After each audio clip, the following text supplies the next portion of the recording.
루터가 95개조 논문을 통해서 이제 로마 가톨릭 교회와 하나의 신앙의 결별을 할 수 있는 하나의 구체적인 행동으로 나타납니다. 그가 1517년에 95개조 논문을 발표하고 난 다음에 1520년 한 해 동안에 자기의 믿는 바를 하나의 4개의 개혁 논문이라고 하는 책으로 발행을 하는데, 이 책이 오늘날 우리가 읽어도 얼마나 참 많은 하나의 각성이 되는 그런 내용이다. 제일 처음에 1520년 5월에 발표한 책이 뭐냐고 하면 선행에 관하여라고 하는 책입니다. 이 당시 가톨릭 교회라든지 지금도 가톨릭 교회가 이 선행이 뭐냐? 이 가톨릭 교회의 선행의 개념이라고 하는 것은 기도하는 것, 금식하는 것, 구제하는 것, 이것이 선행이라고 믿고 있고, 이런 선행으로 구원 얻는다고 가르치고 있는 겁니다. 그렇게 회개해서 예수님을 영접함으로 말미암아 믿음으로 구원 얻는 게 아니라 이 선행이 구원에 도움이 된다. 그래서 오늘 우리들이 구제를 많이 하고 또 금식을 많이 하고 기도를 많이 하고 순례를 하면 이게 구원이 도움이 된다. 이렇게 믿고 있는 모든 사람들에게 이 선행이라고 하는 개념을 잘못 인식시키고 있는 그 당시의 모든 유럽 사람들과 독일 사람들에 대해서 맨 먼저 터뜨린 책이 뭐냐면 선행이라는 게 뭐냐.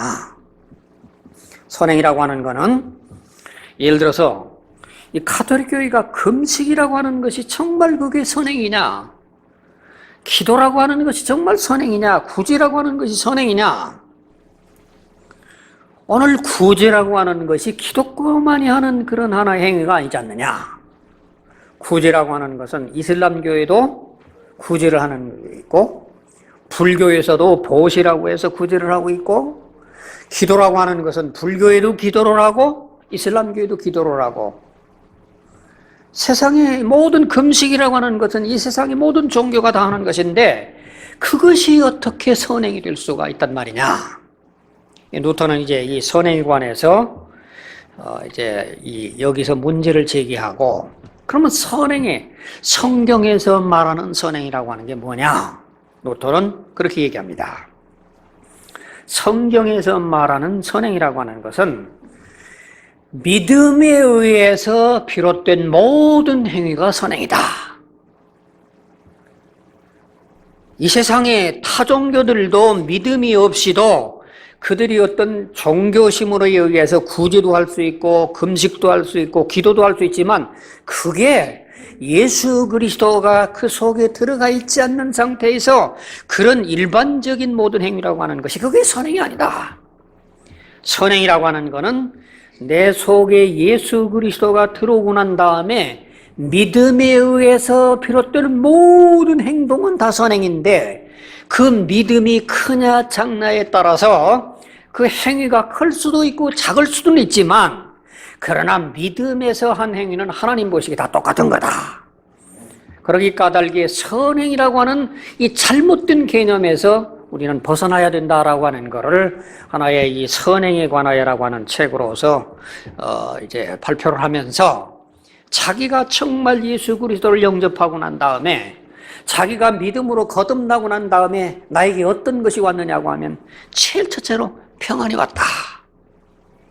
그래서 주님이 주신 평안, 주님이 주신 그 마음의 그 자유 때문에 내가 모든 사람들한테 어떤 봉사를 하든 희생을 하는 것은 굳이 그걸 내가 선행을 했다고 내 머릿속에 염두에 두지 않는다.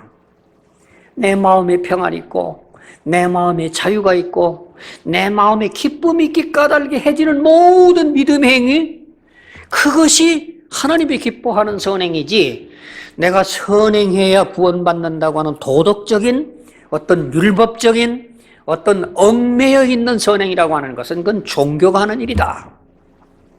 선행은 믿음이 비롯돼야 되는 그 모든 행동이 그게 선행이다. 아주 명쾌하지 않습니까? 아주 명쾌한 논리를 루터가 그렇게 규명을 해 놓게 됩니다. 두 번째 책은 뭔 책이냐고 하면 독일 크리스천 귀족에게 보내는 글이다. 그래서 여기서 루터는 뭐라고 그러냐고 하면 지금까지 이 부분적으로 제안됐던 그런 개혁을 아주 체계를 정리를 해가지고 가서 우리 교회라고 하는 것이 주님이 세운 교회, 내 교회라고 하는 주님의 교회가 지금 이게 잘못된 하나의 이런 개념에 의해 가지고 가서 이게 교회가 자유하지 못하고 있는 큰 성벽에 쌓여져 있는데 그 성벽이라고 하는 것이 볏짚처럼 보이지만은 사실은 큰 철근처럼 깨트릴 수 없는 세계의 성벽으로 이 주님의 교회가 갖춰져 있다. 첫째 성벽이 뭐냐 하면은 이 세상의 모든 영적 문제를 교황이 최고 권위를 가지고 있다고 하는 이 생각이 이거 꿰뚫을 수 없는 엄청난 성벽이다. 우리의 영적 문제라고 하는 것은 모든 사람이 믿음 안에서 만인이 다 똑같은 사제지 그거를 어떤 특정한 그 교황이란다더니 사제란다더니 이분들에게만이 모든 영적 책임이 있다고 하는 이 자체가 예수님을 하나의 성벽에다가 감춰놓고 있는 거다. 가둬놓고 있는 거다. 그래서 여기서 저 유명한 베드로후서 베드로전서에 나오는 만인 사제론이라고 하는 게 나옵니다. 이 세상에서 구두수선을 하는 사람이란다든지 농사를 짓는 사람이란다든지 그분들이 믿음으로 이 예수 그리스도를 영접하고 났으면 그 신분상으로 모든 그 어떤 황제나 제후하고 똑같다. 우리가 하는 일이라고 하는 것은 어떤 것은 좀 더 예수님이 보시기에나 사람들이 보기에 세상 사람들이 바라보기에 거룩하게 보일 수도 있는 것이 있지만은 그거는 어떤 일을 분류하는 일의 구별은 있을 수 있을지언정 우리는 모든 사람들이 예수 그리스도로 말미암아 교황이고 주교고 신부고 계급 교황이 있고 대주교가 있고 주교가 있고 무슨 거기에 추기경 있고 이런 계급이라고 하는 것 성직이라고 하는 것 평신도라고 하는 자체가 성경에 있는 개념이 아니다. 그래서 이 잘못된 성벽이라고 하는 걸 깨트려야 진정한 신앙의 자유가 온다. 그래서 이 잘못된 성벽으로 있는데 영적 권위는 교황만 가지고 있고 사제만 가지고 있다고 하는 이 성벽을 깨트려야 된다. 이게 하나의 그 개혁의 하나의 놀라운 도전적인 얘기입니다. 두 번째 성벽은 뭐냐? 성서 해석에 있어서 교황만이 가장 최고의 권위를 가지고 있다는 이 생각이 이게 성벽이다 말이야. 예수 그리스도를 영접한 각 사람의 영혼은 성령의 감동에 따라서 그 사람들이 그 이해할 수 있는 그릇에 따라서 각양 다르게 해석할 수 있는 거지 꼭 교황만이 해석을 해야만 이게 구원이 있다고 하는 이 생각 자체가 이게 하나의 교회의 거대한 성벽인데 이거 깨부셔야 한다. 그래서 교황만이 아니라 예수 그리스도를 영접한 사람들이라고 하면 하나님이 주시는 그릇에 따라서 그 하나님께서 각기 역사하는 성령의 역사가 깨달음이 다 각 다를 수 있는 것이고 그 모든 다른 걸 인정해 줘야 한다. 그래서 루터에게는 하나의 그 교황 해석권에 대한 것을 부정하는 그런 하나의 주장을 하게 됩니다. 세 번째, 교회 종교회의의 소집권이 교황에게만 있다고 하는 이 생각도 이건 엄청난 잘못이다. 왜 그러냐고 하면은 마태복음 이제 19장에 보면 이 형제가 잘못한 것에 있거든 그거를 교회에다 말하고 교회에서 말 안 하거든 이방인 같이 취급하라고 그래서 이 문제 해결이라고 하는 것을 교회에 주라고 그랬는데 오늘날 중세교회는 모든 문제를 교황에게 해결해야 되겠다고 해서 이 모든 문제를 교황이 해결하겠다고 하는 이 성벽이라고 하는 것 자체가 이거 잘못됐다. 그래서 오늘 우리는 정말 황제보다도 더 많은 예산을 집행을 하고 있는 그러면서 이제 이 교황청을 비난을 하게 되는데 전 유럽 땅에 그 당시 루터가 살고 있던 그 당시에 유럽의 땅의 3분의 1이 교황청 이름으로 등록이 돼 있다. 그리고는 그 3분의 1이라고 하는 게 교황청 이름으로 등록이 돼 있는데 교황이 무슨 일을 하느냐? 교황이 무슨 일을 하냐고 하면은 추기경들한테 성직록이라고 해서 이 신부가 그 자연이 하나의 신부가 된다고 하면은 그 성직에 의해서 들어오는 하나의 그 땅을 배당하는 게 있는데 그 땅덩어리가 유럽 땅 3분의 1이라고 하는 그거를 누가 분배를 해주냐면은 교황이 자기에게 충성해주는 추기경에 나눠줌으로 말미암아 그 이윤을 챙기는 게 교황이 하고 있는 일이다. 그래서 정말 그 교황이라고 하는 분은 우리 예수 그리스도의 대리자라고 하는 분은 예수님은 정말로 그런 재정에 전혀 여호도 굴이 있고 공중이 나는 새도 기치건만한 인자는 머리둘 곳조차 없으신 예수님이었는데 교황청 가봐라. 교황청 가보면은 교황청 산하에 있는 수많은 직원들이 3,000명이 직원이 월급 받고 있단 말이야. 이 모든 사람이 어디서 나오느냐고 하면 이 추기경들이 그 교황에게 충성하면서 버들어졌던 이 모든 헌금을 가지고 지금 이렇게 호화호식을 하고 있는 이런 이 모든 이 교황만이 가지고 있는 이 권한이라고 하는 것이 이 성벽이 깨지지 않고 있기 때문에 오늘날 이 성벽을 깨부셔야만이 진정한 하나의 종교가 자유가 되고 진정한 우리들에게 신앙의 자유가 온다. 이런 내용으로 쓴 책이 뭐냐고 하면 독일 크리스천 귀족에게라고 하는 하나의 책으로 나오게 됩니다. 세 번째, 교회의 바벨론 감금이라고 하는 책을 썼는데 이 책은 뭐냐고 하면 이 가톨릭 교회가 지금도 그들이 성례라고 말하고 하는 성례전이 7가지가 있습니다. 여러분이 잘 아시는 바와 같이 교회에서 성례라고 하는 말 자체도 쓰는 것 자체가 이것도 하나의 이건 캐톨릭의 유산이기 때문에 성례전이라 성만찬이다. 우리는 뭐라고 써야 됩니까? 주의 만찬이다. 우리는 침례식이다. 그 2가지 의식밖에 없는데 로마 캐톨릭 교회는 7개를 가지고 있지 않습니까? 뭐가 더 있습니까? 여러분 잘 아시는 바와 같이 영세, 견진, 미사, 고해, 결혼, 그리고는 이제는 또 종유, 죽을 때 바르는 거, 그리고는 마지막 서품, 7가지 모든 성례를 가지고서 이 사람들은 성례라고 얘기를 하는데 루터가 여기서 3가지를 옹호를 합니다. 여러분 잘 아시는 바와 같이 루터 교회는 뭐 있냐고 하면 세례식이 있고 주의 만찬이 있고 참회라고 하는 걸 인정을 합니다. 루터교에서는. 그리고 나머지 견진예 또는 어떤 결혼예식, 종유식, 안수례, 서품식 이 모든 것을 날카롭게 비난을 하면서 이 교회의 바벨론 포로라고 하는 것 가운데에서 루터가 지적하는 것은 뭔 얘기냐고 하면 정말 천주교에서 시행하고 있는 이 모든 의식 속에서 주님이 말씀하신 것에서 벗어났다.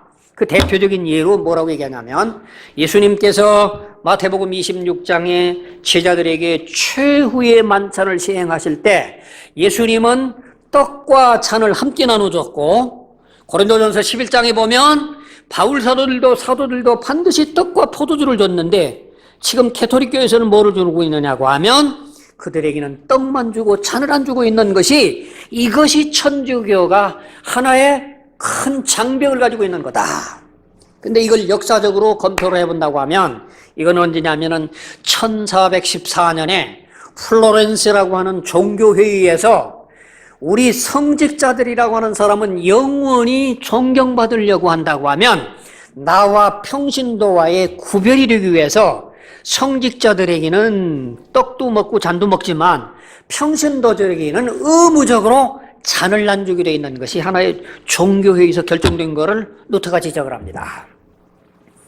그래서 이렇게 잘못되어 있는 여러분 우리는 2가지 나누는 거 아무것도 아닌 것 같이 생각을 하죠. 근데 역사를 보면 이거 2종 배찬이냐 1종 배찬이냐 이 문제를 가지고서 종교전쟁을 벌여가지고 가서 수천 명이 죽습니다. 우리는 시시하게 먹고 당연하게 두 가지 먹는 걸로 생각을 하지만 이렇게 오기까지는 이 얼마나 많은 사람들이 이것 때문에 투쟁을 하고 싸웠기 까닭에 이제 뒤에 나오는 얘기입니다만은 종교전쟁이 벌려져 가지고 가서 30년 동안 종교전쟁이 벌려져 가지고 독일에 있는 나라의 모든 국민의 5분의 1이 죽을 정도로 독일 국민이 신교, 구교하고 싸워서 죽는 겁니다. 그래서 오늘 우리들이 가지고 있는 이런 자유라고 하는 것은 거저 얻어진 것이 아니라 이 엄청난 희생 속에서 이루어져서 오늘날 우리가 자유를 얻고 있는 겁니다. 그런데 이 시작에 루터가 이런 주장을 하는 겁니다. 이렇게 천주교가 가지고 있는 이런 잘못된 이런 어떤 이 모든 제도가 7가지 성리라고 믿는 이 모든 것들이 그 잘못된 거다.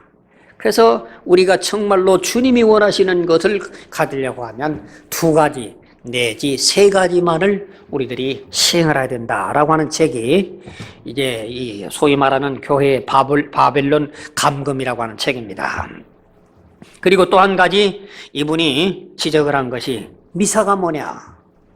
여러분 미사가 뭔 줄 아세요? 미사가 뭐예요? 천주교가 미사 드린다고 미사가 뭐예요? 천주교가 미사는 뭐라고 그러냐고 하면 천주교 미사가 우리 예배하고 다른 겁니다. 미사는 뭐냐고 하면은 희생이라는 겁니다. 희생. 예수님이 갈보리 언덕 위에서 그 희생하셨던 희생이 매 미사 때마다 희생을 반복한다는 겁니다. 당신들이 지은 죄를 오늘도 이 미사를 통하여 또다시 한번 예수님이 또 한번 죽는 거예요. 그래서 예수님이 죽은 그 희생의 떡을 또 나눠주고 또 나눠주고 그러니까 죄 지은 사람이 성경에 보면 우리는 어떻게 해요? 로마서 6장 10절에 보면 그리스도의 죽으심은 단번에 우리의 죄를 사했다. 히브리서 9장 26절에 보면은 그리스도께서 자기를 단번에 들여 우리의 모든 대속을 하셨다고 하는 이 단번에 once for all 이 진리를 이 사람들은 계속적으로 지금도 반복을 해야 한다는 겁니다. 미사를 통해서. 여러분 지금도 지금 뭐냐면은 그 사람들이 다시 예수님이 희생을 반복함으로 말미암아 그 희생한 떡을 나눠 먹는 걸 성체라고 그래요. 지금 그래 성체 나눠준다고 그러죠. 천주교는 뭐냐고 하면 지금도 예수님이 오늘도 나를 위해서 또다시 십자가를 지시고 그 떡을 그 몸을 우리들에게 또 나눠준다는 겁니다. 여기 대해서 루터는 뭐라고 그러냐고 하면 이건 잘못된 것이다. 예수님이 한 번 희생으로 끝난 것이지 이게 계속된 미사가 반복이 된다고 하는 것은 이거는 캐토릭만이 가지고 있는 하나의 모든 신앙의 자유를 우리들에게 얽어매는 거다. 그리고 이분이 또 뭐라냐면은 결혼을 성례전이라고 묶는다는 것 이것도 엄청난 과오다. 왜? 이 성경에 볼 것 같으면 이게 불법적인 결혼이라고 하는 것이 어떤 것이라고 하는 것을 수없이 여러 단계로 내놓았는데 이 성경에 보면 불법적인 결혼이라고 하는 것이 있다고 하는 걸 우리가 증거를 하는 건데 어떻게 결혼이라고 하는 걸 성리로 만든단 말이냐? 이 결혼이라고 하는 것은 성경에 보면 어떤 결혼 가운데는 이혼도 묵인할 수 있는 그런 근거가 있는 것이 있고 수많은 종류의 이런 결혼이라고 하는 게 있는데 이것이 성리라고 하는 것 자체는 이거 잘못됐다. 그래서 이제 이 루터라고 하는 사람은 굉장히 이런 어떤 천주교의 7가지 성리를 비난하고 여기에 대한 문제를 제기한 것이 교회의 바벨론 감금이라고 하는 책입니다. 네 번째, 이 그리스도인의 자유라고 하는 책을 이제 썼는데요. 우리 그리스도인의 신앙생활 가운데 있어서 하나님을 경외하고 하나님을 사랑하는 모든 사람들은 사제나 교황이나 두려워할 필요가 없이 정말 우리가 그리스도인 앞에서 예수 그리스도를 믿음으로 말미암아 얻어지는 가장 큰 행복이 뭐냐고 하면 죄사함 받았다는 것. 죄사함 받았다고 하는 것을 뭘 말하냐고 하면 우리가 과거에 사탄이 우리의 죽음과 죄를 걸머지고 있었던 이거를 용서받았다고 하는 그 사죄의 은총이 우리의 그리스도인의 자유인데 그런데 이 캐토릭 교회에서 계속적으로 이 자유에 대한 것을 선포하지 못하고 있는 것은 계속적으로 반복된 희생을 되풀이하면서 우리들의 자유를 얽매인다고 하는 것은 진정한 그리스도인의 자유가 없는 것이다. 그러면서 이분은 유명한 얘기를 합니다.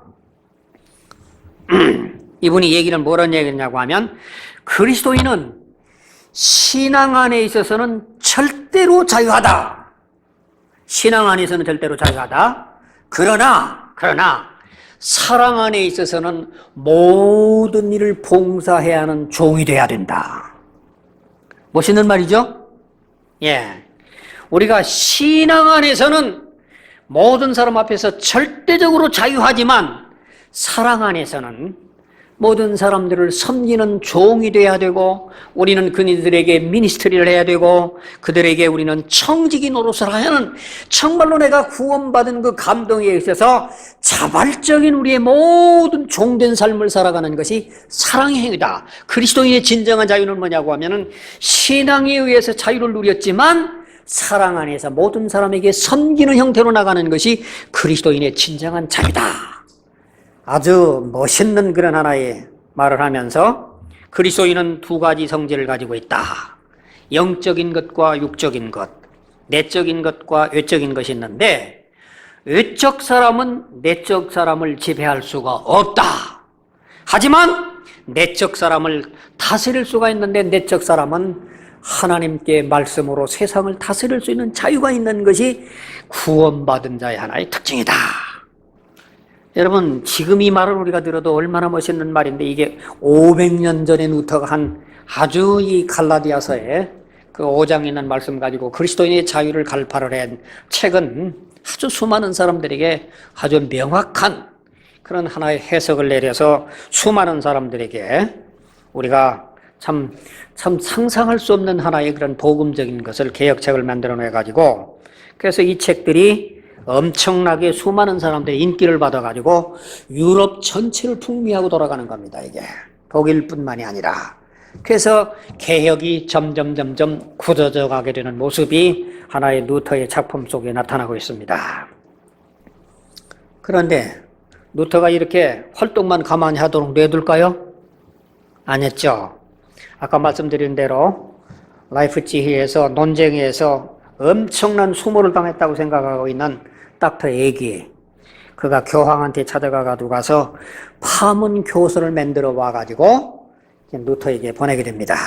그것이 1520년 6월 15일에 교황이 서명을 했는데 이 기초가 주로 이 닥터 에기 한 것으로 그렇게 기억이 됩니다.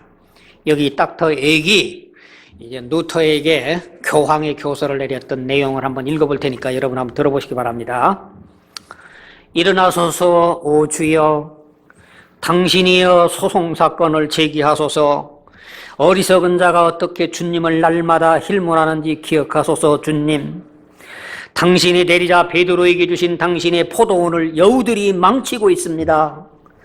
돼지들이 숲 밖으로 뛰어나와 포도원을 망하게 하며 들판의 야생 짐승들도 당신의 포도원을 먹어치웁니다.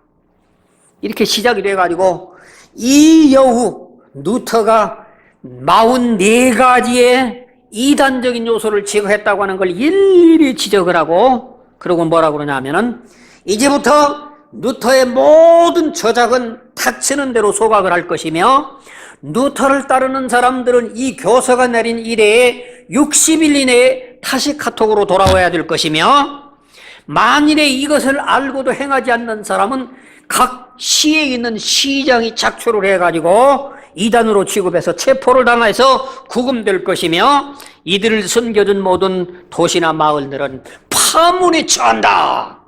이게 교서 내용입니다. 그래서 이 교서를 가지고 온 이냐 닥터에게 얼마나 의기양양해가지고 이제야말로 나하고 당신하고 논쟁을 했지만 이제는 이 교서 하나만 가지고 당신은 얼마든지 죽일 수 있다고 생각하고 의기양양하고 돌아왔습니다. 근데 돌아왔는데 분위기가 어때요?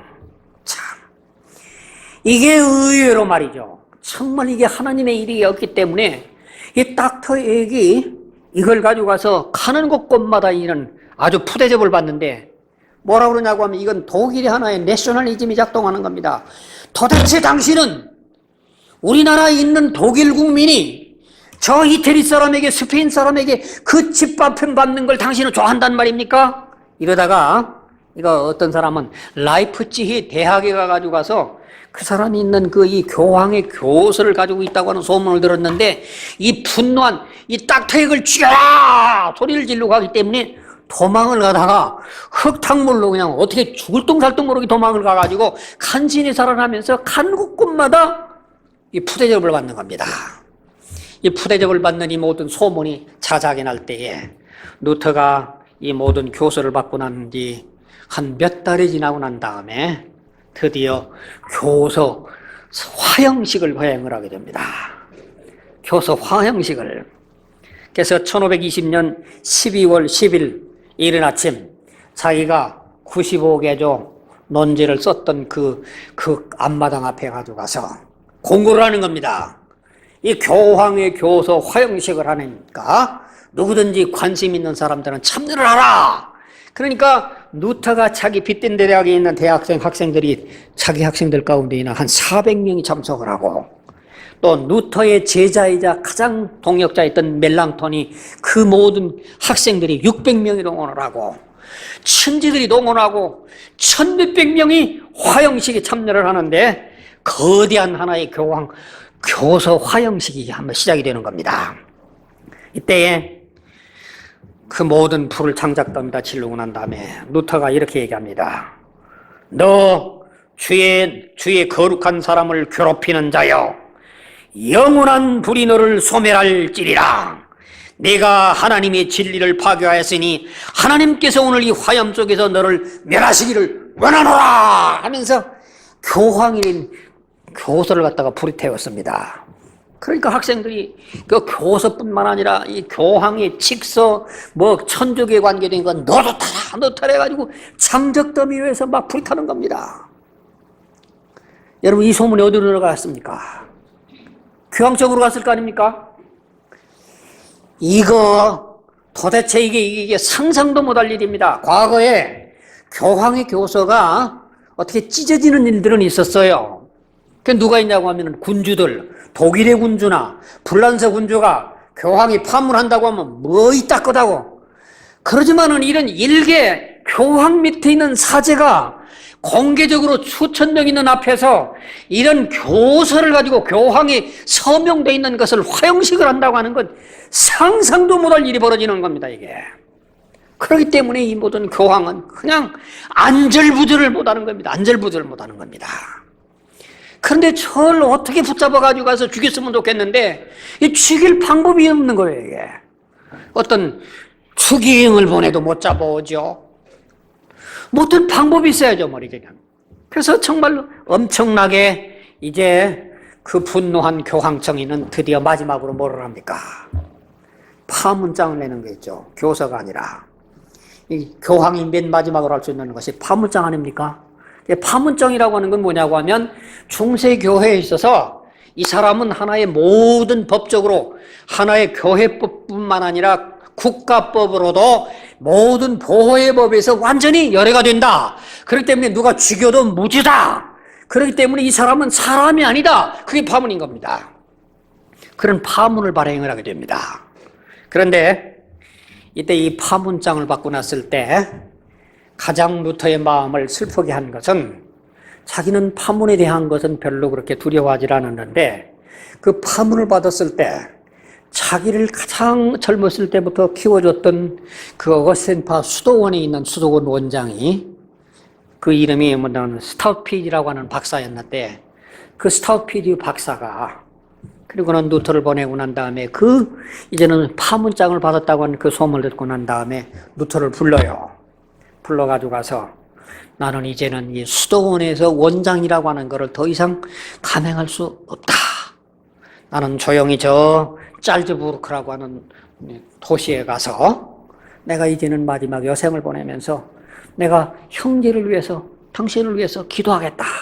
그러면서 떠나게 될 때에 자기의 정신적인 지주였고 루터가 처음에 수도원에 가서 맨날 하루에 2번, 3번, 그냥 4번이나 하도 자꾸 죄를 고하기 때문에 야, 루터야, 너 좀 죄 좀 모았다가 고해 좀 하라고 하던 그 양반이었는데 그 사랑스러운 양반이 떠나게 되니까 얼마나 마음이 섭섭했는지 모르는데 나중에 그가 마지막으로 짤즈부르크에서 죽으면서 누터를 향한 그런 아름다운 말을 이렇게 남겼다고 합니다.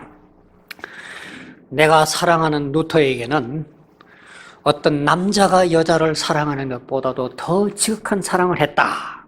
그리고 나는 지금까지 이 세상에서 먹는 건 뭐냐고 하면은 돼지가 먹는 주업 열매 정도를 가지고 만족하고 살았는데 누터가 개혁의 눈을 띄워줘 가지고 가서 복음을 깨우친 다음에는 나는 생명의 초장과 같은 그런 초장에서 누터를 통해 가지고 가서 많은 깨달음을 얻었다. 그런 유언을 남기고 죽었다고 합니다. 그런데 여하간에 이제 정신적인 지주가 있었던 그 누터에게 굉장히 고독해지는 하나의 자기 외로움을 덜게 되는 하나의 그런 이 방편이었는데 누터가 그런 힘을 잃게 되는 그런 결과를 가져옵니다.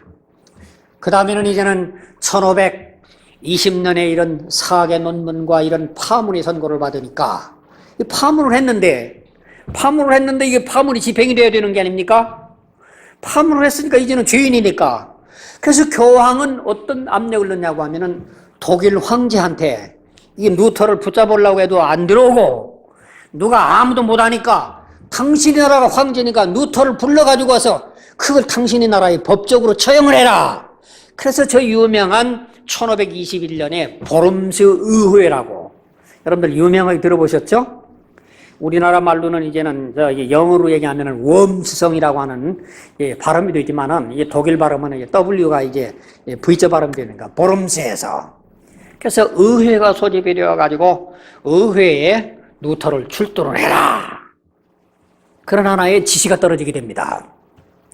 그래서 이제 이 황제라고 하는 사람 어떤 사람이냐고 하면 신성 로마 제국이라고 하는 것이 중세기에 오토가 만들기 시작을 해가지고 가서 계속 오스트라리아, 그리고는 네덜란드, 그 다음에는 이제는 독일, 그 다음에는 이태리 북부, 이런 모든 것들이 옛날 로마 제국의 후신이었던 신성 로마 제국이라고 만들었다가 지금 스페인에 있는 하나의 이 사람도 하나의 신성 로마 제국으로 만들기 위해서 지금 이제는 맥시밀리안이라고 하는 오스트리아 황제가 그 가문이 죽고 난 다음에 이 사람이 황제가 됐어요. 지금 이제 카를 5세라고 하는 사람이. 그래서 그 카를 5세 스페인 사람을 통해 가지고 이 교황은 이 누터를 독일 국내에서 죽이도록 그렇게 하나의 처형을 하기 위해서 황제는 보름스라고 하는 의회를 소집을 하게 됐습니다. 이때 이 누터를 향해 가지고서 어떻게 해야 되냐? 이 황제가 소집을 받았는데 가야 되느냐 말아야 되느냐? 여기서 오늘 우리는 참 이 누터의 위대한 모습을 보게 되는데 누터의 신변을 보호하고 있던 프레드릭 제후가 가만 안 된다. 이 모임이라고 하는 건 분명히 음모가 있기 때문에 여기 가면은 당신의 신변이라고 하는 게 절대로 위험하다. 가지 마라. 옛날에 이 노마에 불을 들 때도 안 갔던 것처럼 황제가 오란다고 하더라도 내가 나설 테니까 가지 마라. 그리고 누터를 아끼는 모든 사람들이 다 그 보름새 의회의 황제 앞에 간다고 하는 건 너무나도 위험부담이 많다고 해서 모든 사람들이 만류를 합니다. 그런데 아까 제가 말씀드렸던 것처럼 누터라고 하는 개인은 그의 성격과 그가 하나님께서 쓰임을 받는 위대한 장점이 있어요. 자기가 거기 가면은 자기도 죽을 것 위험이 있다고 하는 것을 알아요. 또 이 모든 자기를 보호하는 사람들이 만류하는 그 모든 사람들이 명분이 있기 때문에 안 갈 수도 있어요. 그런데 누터가 이렇게 얘기합니다. 내가 진리를 위해서 외친 사람이고 진리를 위해서 책을 쓴 사람인데 내가 이 황제가 부르는 이거를 내가 구차하게 살기 위해 가지고 가서 이걸 비겁하게 나를 여기서 도사리고 있는다고 하는 거는 나 양심도 허락지 아니하고 하나님이 기뻐하지도 않다. 그러니까 위험이 있어도 가야 한다. 그리고 고집 부리고 가는 거예요. 그래서 저 유명한 말을 하지 않습니까? 누터가 나를 대적하는 원수들이 저 보름스 성의 기와장 수요보다도 많다 할지라도 나는 진리를 위해서 가리라. 참 멋있는 사람입니다. 내가 누터를 존경하고 누터를 흠모하는 여러 가지 의미가 있는 거는 정말 하나님의 말씀 앞에서 생명을 내건 사람이에요.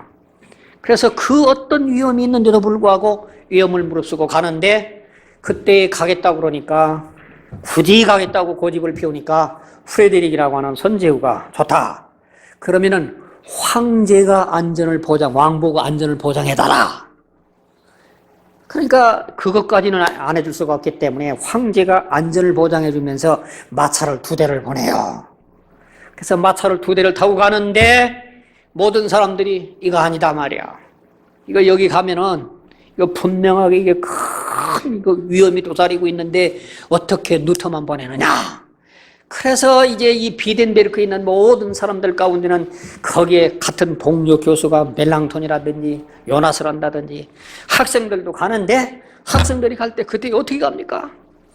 투구를 쓰고 그 사람들이 이제는 무슨 도끼를 하나 메고 그러고는 방패를 들고 그러고는 가는데, 그때 나온 찬송이 내주는 강한 성이요 방패와 병기들, 이 학생들이 이제 방패를 들고 막 나가니까 그런 찬송이 나왔다고 그래요. 그래서 루터가 유명한 찬송이 나오지 않습니까? 그래서 지금 이 비텐베르크에서 몇 주를 걸려가지고 가서 이제는 저 유명한 보름스 의회를 가게 됩니다. 보름스 의회에 가서 이 보름스에서 저 유명한 1521년 4월 16일 날 보름스에 도착을 했어요.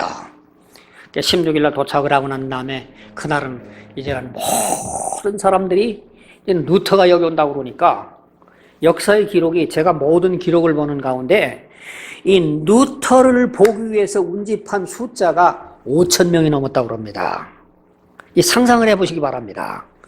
이게 모든 한 사람만, 이게 루터교회 하나의 친분 있는 사람만이 아니라 타에 있는 모든 사람들도 루터가 얼마나 참 소문이 난 사람이었는데, 그 당시 그 루터 한 사람을 보기 위해서 전 유럽에 있는 모든 사람들이 보름스에 모여가지고 가서 루터라고 하는 사람이 어떻게 생겼냐, 지금 과연 이 의회 앞에서, 황제 앞에서 어떻게 할 것인 건가 라고 하는 그런 유명한 하나의 그 모습을 얻게 되는데, 드디어 이제 황제라는 분이 딱 나타났습니다. 황제라는 분이 나타난 것이 이제 20대 전후반이 넘치는 그런 젊은 스페인의 이 모든 사람인데, 이 사람이 독일어를 모르기 때문에 그 옆에 있는 동생이 있고 그 옆에는 추기경이 있고 좌우에는 제후들이 있는데, 루터가 드디어 16일 날, 18일 날 이제 처음에 갔습니다. 가서 이제는 저 앞에다가 보니까, 루터가 보니까 자기가 쓴 수많은 책들을 수북하게 쌓아놓은 거 있어요. 그래서 그 국회에 사무를 진행하고 있는 하나의 사무관이 묻는 겁니다.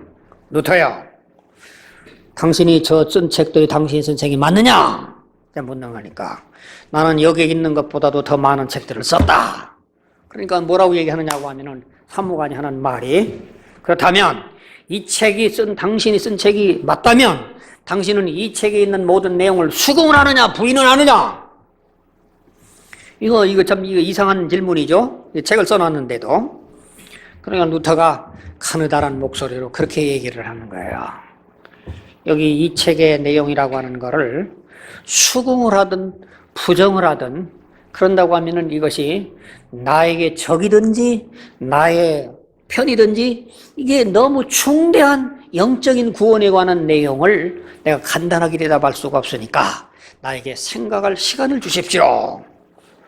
그러니까 모든 사람들이, 야, 이거 루터라고 하는 이거 소문 듣기면 행편없네? 거기 정정당당하게 남자답게 거기다 대답을 할 일이지, 뭐 시간 여유를 달라고 이 마당에? 그러니까 그 닥터 얘기 앉았다가, 루터 박사! 당신이 지금 분명히 책을 썼는데, 썼으면 썼고, 아니면 아니고, 걔만 기다지, 무슨 시간을 달란 말이요? 그러고서 야유를 합니다. 그런데 시간을 달라고 얘기를 합니다. 그러니까 황제가, 그래, 시간 줘라. 그럼 어떻게 줘야? 내일 그러면 다시 한번 대답하게 해라. 그래서 하루를 시간을 넘기고 난 다음에 모든 사람들은, 야, 이건 루터라고 하는 사람이 우리가 소문 듣기는 뭐 생명도 내건다고 그랬는데 거기 와가지고 가서 황제 앞에서 그 기가 주고, 야, 이거 정말 뭐 별로 기대 못 하겠네? 근데 여기까지 왔는데 안 보고 갈 수 없잖아. 내일 한번 더 보지? 그러고서는 이제 5천 명이 더 와가지고 와서 수많은 사람이 그 다음날에 이제는 또 똑같이 이제는 같은 의회 앞에서 섰습니다. 황제가 섰고, 동생이 서 있고, 추기경들이 있고, 딱 대기 앉아 있고, 제후들이 앉아 있고, 수천 명이 지금 군중들이 앉아 있습니다. 똑같이 질문하는 겁니다. 사무관이. 당신은 어제 생각할 시간을 달라고 그랬으니 이제는 생각한 충분한 시간을 가지고 답변하는데, 이 책이 내용이 당신이 잘못된 것이라고 시인을 하느냐, 아니면은 이 책이 옳다고 긍정을 하느냐 대답을 해라. 그러니까 어제처럼 실망을 했던 모든 사람들이었는데, 이때는 이 루터가 어제하고 그냥 완전히 달라졌는데, 이때는 이는 라틴 말로 대답을 하는데 몇천 명 있는 저 궁중까지 짜렁짜렁 울리는 말로 대답을 하는 겁니다. 어제 얘기하고는 완전히 딴판입니다. 나는 이 책에 대해서 세 가지로 말한다. 세 가지로 말하냐? 첫째 부류의 이 책들 가운데에는 신앙과 생활에 관계된 진리에 관한 책을 나는 여기다 썼다. 그렇기 때문에 이 책들은 나의 편이라든지 나를 적대하는 편이란다든지 누구든지 도움이 될 수 있는 영적 도움이 되는 책이기 때문에 이 책의 모든 신앙과 생활에 관계된 책 나는 절대로 부인할 수가 없다. 두 번째, 이 책들 가운데는 교황이 최고라고 하는 교황 옹호자들을 위한 책들의 내용이 있는데, 나는 이 교황이라고 하는 사람들 또는 종교회의 결정이라고 하는 것을 나는 믿지 않는 사람이기 때문에 이 내용 역시 나는 부인할 수가 없다. 세 번째, 이 책 가운데는 어떤 거는 개인을 향한 책이었는데, 개인을 향한 내용이 있는데, 이거는 내가 하나의 사제의 신분으로서 너무 지나치게 말했다고 하는 것을 내가 미안하게 생각하고 그걸 지적한다고 하면 내가 처리할 용의는 있다. 하지만 나는 이 모든 내용을 절대로 포기할 수가 없다. 그러고 한다는 말이 마지막 말이 저 유명한 말입니다. 그러면서 만약에 당신들이 나에게 이 책에 있는 내용들 가운데서 만약에 잘못했다고 한 걸 지적을 해야, 우리 주님께서도 마지막 안나스 대제사장한테 가서 섰을 때 뭐라고 말했는가? 성경에 보면 저 유명한 요한복음 18장에 본다고 한다고 하면은 대제사장한테 네가 나를 정죄하려고 한다면 나를 정죄하려고 하지 말고 무엇을 잘못했다고 하는 걸 지적해라. 증거를 대라. 우리 주님께서도 이렇게 말씀하셨는데 당신들도 나한테 지적을 해라. 당신들 내가 이 쓴 책으로 말미암아 수많은 사람들에게 말이 많고 싸움이 벌어지고 있다고 하는 거 내가 안다. 그런데 우리 주님이 뭐라고 얘기했느냐? 우리 주님께서는 말씀하시기를 내가 이 세상에 화평을 주러 온 줄로 생각하지 말아라. 나는 이 세상에 금을 주러 오라고 말씀하셨다. 그렇기 때문에 이 진리를 가지고서 왈가왈부하는 거 나는 충분히 이해를 한다. 그렇기 때문에 나는 근본적으로 이 모든 내용을 전혀 취소할 수 없다. 그리고 마지막으로 이분이 이렇게 얘기합니다. 저 유명한 말에, 내가 여기 섰습니다. 나는 달리 말할 수가 없습니다. 하나님이여 나를 도우소서. 아멘. 그 귀한 말을 했습니다. 그러니까 이 얘기가 이렇게 되고 나니까 황제가 기가 막힌지, 야, 그 회의 종료해라. 끝내라. 이거 게임이 안 되는 얘기니까 종료해라. 그러고서는 황제가 나가버리니까 루터를 옹호하는 사람들이 한 400여 명이 강단 우르르 와가지고 루터! 루터! 루터! 그러고서 모르고 나가는 거예요. 그러니까 이게 무슨 황제가 무엇입니까? 제후가 무엇입니까? 축이 무엇입니까? 보름스회에서. 그런데 이제는 이 닥터에게 앉아있다가 루터를 향해 가지고 가서 이단을 살려둬서는 안 된다. 이단을 처형해야 된다. 왜 이단이라고 하는 사람을, 그런 사람을 말하게 뒀느냐? 이미 교황으로 파문받은 사람은 말할 권리가 없기 때문에 황제가 그냥 직결 처분만 하는 건데, 이 황제가 너무 물러가지고 가서 말할 권리를 줘서 이 문제가 생겼다. 지금이라도 늦지 않으니까 저 루터를 갖다 처형을 해라. 이 얘기 막 발악을 하는데도 루터는 유유하게 숙소로 돌아왔습니다. 숙소로 돌아오고 난 다음에 어떻게 됩니까? 이게 분명하게 가만히 모든 분위기를 바라보니까 이거는 그냥 예사로 그냥 둘 일이 아닙니다. 그 다음에 의회는 계속되어야 되는데 의회가 계속되어지는 가운데 있으면 이거는 이제는 분명히 루터의 신변이 점점 위태롭게 된다고 하는 것을 알아지게 되는 겁니다. 그래서 어떻게 할 수 없이 루터가 숙소에서 머물러 있는 가운데 있을 때 수많은 사람들은 루터하고 그리고는 루터를 위해서 같이 죽겠다고 하는 그 결사대 400명 명단을 갖다가 써놓는 거예요. 그래서 만약에 루터가 이상하게 되면 나도 같이 죽겠다고 하면서 루터의 생사를 같이 하겠다는 사람들이 거기 앞에다가 이 벽보가 400명이나 붙어 명단이 붙어 있는. 그러면서 루터 하고 있고 그 이거 진행은 안 되고 황제는 어떻게든지 결행을 해야 되겠는데 이게 마음대로 안 되는 겁니다. 그래서 루터를 숙소에다가 놔두고 있는 상태 가운데서 의회가 진행되는 가운데 이 프레드릭이라고 하는 분이 가만히 있다가는 아무래도 안 되겠다. 그래서 이 루터라고 하는 사람들을 아무도 모르게 자기 성체에 있는 발트부르크라고 하는 곳으로 그렇게 이제 여행을 하는 척하면서 거기다가 감춰놔가지고 10개월을 거기다가 은둔을 하게 됩니다. 그래서 루터가 이 브름스 의회가 끝나고 난 다음에 10개월 동안 발트부르크에서 은둔을 하면서 저 유명한 독일어 성경을 번역을 하는데 그런데 이런 소문이라고 하는 게 무성한 소문이 돌기를 뭐라고 그러냐고 하면 루터가 안 보이니까 야 루터가 죽었다더라. 루터가 죽었는데 그 누구한테 죽었냐고 하면은 교황청에 있는 그런 어떤 하나의 사형수에 의해서 무슨 고사에 의해서 죽었다더라. 그냥 소문이 파다하고 있는데 루터는 조용하게 그 발트부르크에 있는 하나의 프레드릭 성체에서 머물러 있으면서 자기가 하나님 앞에 더 가까워지고 그리고는 조용히 다시 한번 하나님 앞에서 개혁의 진행을 어떻게 시켜나갈 것인가를 다시 한번 정리하는 그런 작업을 하게 됩니다. 그래서 이 루터라고 하는 분은 이 유명한 보름스 의회 가운데에서 황제가 보고 제후들이 바라보고 추경이 보고 자기를 죽이려고 하는 그 모든 사람들 가운데서 아무도 보호할 사람이 없었어요. 프레데릭도 보호할 수가 없었지만 정말 하나님만 믿고 하나님만 의지하는 그 위대한 결사적인 그 죽음을 내놓은 그 위대한 모습이 정말 하나님께서 그 사람을 쓰는 것을 보게 되는데 이렇게 자기 나를 위하여 정말 내 목숨을 바쳐서 죽고자 하는 자에게는 하나님께서 그를 살려주셔서 그를 저 유명한 그 독일의 황제 앞에서 전 모든 유럽이 보는 앞에서 승리를 하게 만들고 그의 생명을 안전하게 발트부르크라고 하는 곳에서 은둔을 하게 만들게 합니다.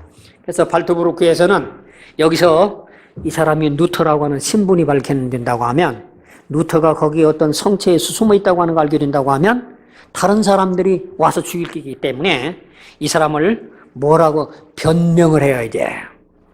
자기가 하나의 기사다. 나는 루터가 아니다. 그래서 자기 이름을 숨겨가지고서 자기가 하나의 기사라고 해서 그 밑에서 숨어가지고 거기서 조용하게 지내면서 10개월을 지내는 동안 가운데 그분이 번역한 그 이전의 모든 수많은 독일어 성경이 있었지만 루터가 번역한 성경이 가장 명료하고 가장 문법적이고 가장 독일의 혼이 들어있는 위대한 하나의 독일어 성경을 번역할 뿐만 아니라 거기서도 역시 또 연구를 하고 그러면서 하나님께서 이 루터로 말미암아 더 새롭게 더 크게 쓸 수 있는 에너지를 충전해 주게 되는데 이제 또 반대로 루터가 이렇게 발트부르크에서 성체로 이렇게 감춰져 있다 보니까 이게 딴 데서 또 하나의 문제가 터지기 시작하는데 이게 뭐냐고 하면 아까 에크와 논쟁을 벌였다고 하는 하나의 칼스타드가 이제는 루터가 죽었다고 소문이 났으니까 이 칼스타드가 이제는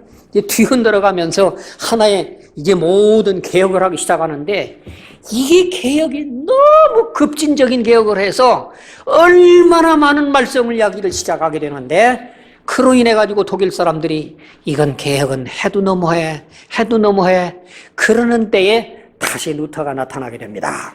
그 얘기는 다음 주에 말씀드리면서 오늘 여기서 우리가 깨닫고 넘어갈 것은 참 하나님을 위해서 내 생명을 내걸고 하나님을 위해서 자기를 죽기로 결단하는 사람에게는 하나님께서 옛날이나 지금도 우리의 생명을 보존하시고 우리의 미래를 책임져 주시더라.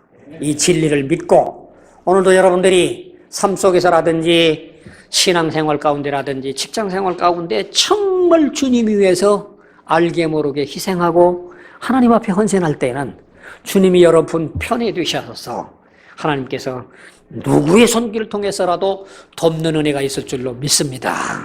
감사합니다.